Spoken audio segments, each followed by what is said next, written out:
Hi hello ನಮಸ್ತೆ ಎಲ್ಲರಿಗೂ welcome back to my YouTube channel. ಇವತ್ತಿನ ರೆಸಿಪಿ ಗಸಗಸೆ ಪಾಯಸ ಮಾಡ್ತಾಯಿದ್ದೀನಿ. ಗಸಗಸೆ ಪಾಯಸ ಮಾಡೋದು ಅತಿ ಸುಲಭವಾಗಿ ಮಾಡ್ಬೋದು ಅಂತಲೇ ಹೇಳ್ಬೋದು. ಅಷ್ಟೇ ರುಚಿಯಾಗಿರುತ್ತೆ, ಬೇಗನೆ ಮಾಡ್ಕೊಬೋದು. ಗಸಗಸೆ ಪಾಯಸಕ್ಕೆ ಏನೆಲ್ಲ ಇಂಗ್ರೀಡಿಯೆಂಟ್ಸ್ ಬೇಕು ಅಂತ ತಿಳಿಸ್ಕೊಡ್ತೀನಿ. ಯಾರೆಲ್ಲ ನನ್ನ ಚಾನಲ್ನ ಹೊಸ್ದಾಗಿ ನೋಡ್ತಿದ್ದೀರಾ ಪ್ಲೀಸ್ ಸಬ್ಸ್ಕ್ರೈಬ್ ಮಾಡ್ಕೊಳ್ಳಿ, ಹೀಗೆ ಸಪೋರ್ಟ್ ಮಾಡ್ತಾಯಿರಿ. ವಾರಕ್ಕೆ ಒಂದು ಸಲ ಈ ಪಾಯಸ ಮಾಡ್ಕೊಂಡು ಕುಡಿದ್ರೆ ಬಾಡಿ ತಂಪಾಗಿರುತ್ತೆ.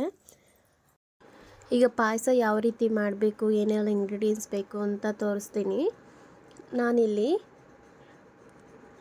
1/2 ಕಪ್ ಗಸಗಸೆ ತೊಗೊಂಡಿದ್ದೀನಿ, 1 ಕಪ್ ಒಣಗಿದ ಕೊಬ್ಬರಿ, 1 ಕಪ್ ಹಸಿ ಕೊಬ್ಬರಿ, 1 ಗ್ಲಾಸ್ ಹಾಲು, 1 ಕಪ್ ಬೆಲ್ಲ, ಹಾಗೆ 1/4 ಕಪ್ ತುಪ್ಪ ತೊಗೊಂಡಿದ್ದೀನಿ.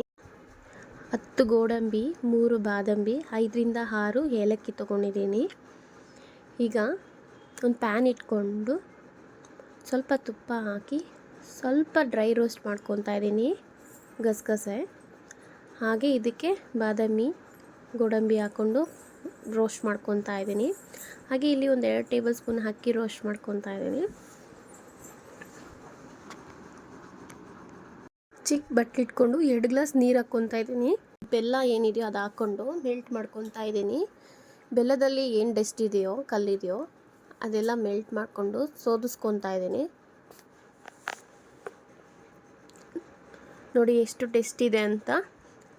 ಈಗ ಹಾಗೆ ಗ್ರೈಂಡ್ ಮಾಡ್ಕೊಳ್ಳೋಣ.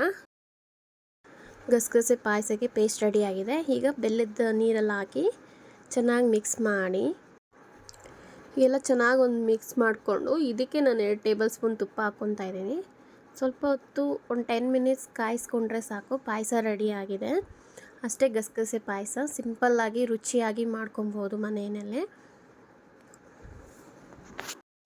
ಯಾರೆಲ್ಲ ಹೊಸ್ದಾಗಿ ನನ್ನ ಚಾನಲ್ ನೋಡ್ತಿದ್ದೀರಾ ಪ್ಲೀಸ್ ಸಬ್ಸ್ಕ್ರೈಬ್ ಮಾಡ್ಕೊಳ್ಳಿ, ಹೀಗೆ ಸಪೋರ್ಟ್ ಮಾಡ್ತಾಯಿರಿ. Thank you for watching. Next ವ್ಲಾಗಲ್ಲಿ ಸಿಗೋಣ. ಟೇಕ್ ಕೇರ್, ಬಾಯ್.